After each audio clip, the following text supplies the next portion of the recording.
Good afternoon, ladies and gentlemen, and welcome to a special Christmas edition of Lewis Presents. Today I'm here in Paternoster Square outside St Paul's Cathedral, but I want to talk about a night that was like no other. It was the night of the London Blitz. On the 7th of September 1940, the nightly bombing of London started. But this story is set on the 29th of December 1940, which was basically the worst night of the Blitz. It was the night the Second Great Fire of London started. At 4 o'clock in the afternoon, the whole city went into darkness. The nightly blackout had started. At 20 past 5 in the evening, radar stations on the south coast were picking up bleeps that heavy bomber formations were now in place and they were heading inland. Their target was London.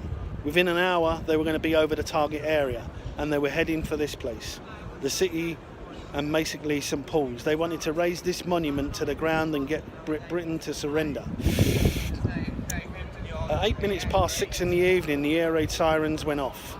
Londoners started scurrying to their air raid stations, getting into tube stations, or just finding any means possible to take cover from the overhead bombers.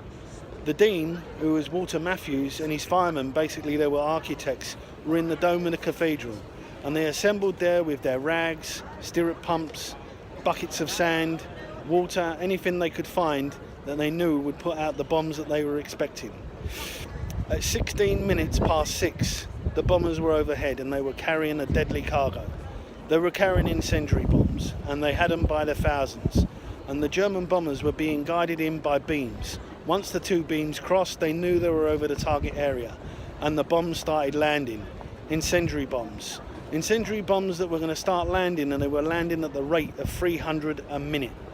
This whole area I'm standing in now, Paternoster Square, had gone. Nearby St Vitus Church was on fire. A dome masterpiece, a Christopher Wren masterpiece just down the road, St Bride's, was on fire and burning to the ground. Nearby train stations, Waterloo and London Bridge, were on fire. At Moorgate train station, the heat was so intense the tracks were buckling under the intense heat.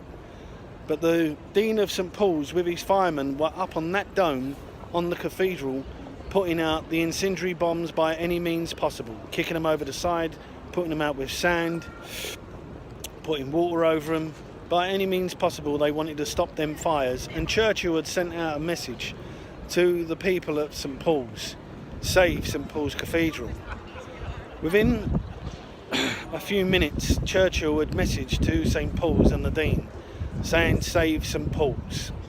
And then every fire engine in London was descending upon St Paul's Cathedral and the surrounding areas.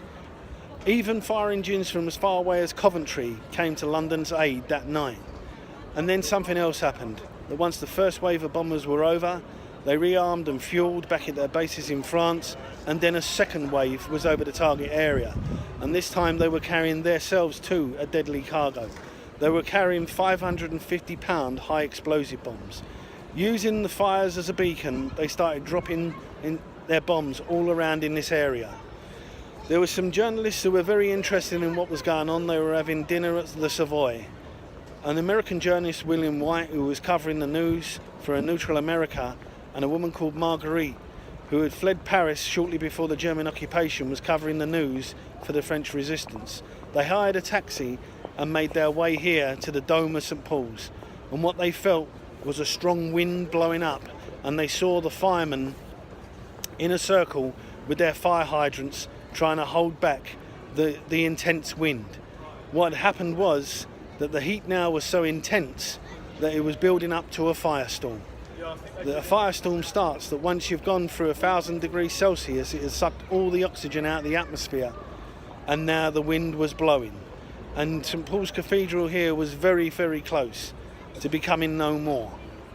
But they saw the firemen struggling, and some parts of the city the firemen left their fire hydrants behind, and everybody descended on St Paul's Cathedral. They were fighting furiously to save this cathedral. Then at 10 to 12 at night, the all clear sounded as the last of the German bombers made their way back to their bases in France, and they refueled and rearmed again, ready for a third wave. Radar stations on the south coast watched all night and all morning for that third wave. But what was truly the miracle was that poor visibility and cloud cover over the channel they turned back. The third wave never happened, and little by little, the firemen regained control of the fire. 6 o'clock in the morning all clear sounded, and the Londoners came out, went about their daily work, but amidst the smoke, debris, rubble and the fires that were still going on, St Paul's Cathedral was still there. Truly a miracle. Well, ladies and gentlemen, this is the last episode for this year of Lewis Presents. I hope you enjoyed it. It's been enjoyable. I'll be back in the new year. Hope you enjoyed this one. Was called Miracle at St Paul's. To all my friends abroad, in England, Spain and everywhere, I wish you a Merry Christmas and a Happy New Year, and I'll see you again in the new year with more Lewis Presents. Thanks very much. It's been good having you along for the journey. Goodbye.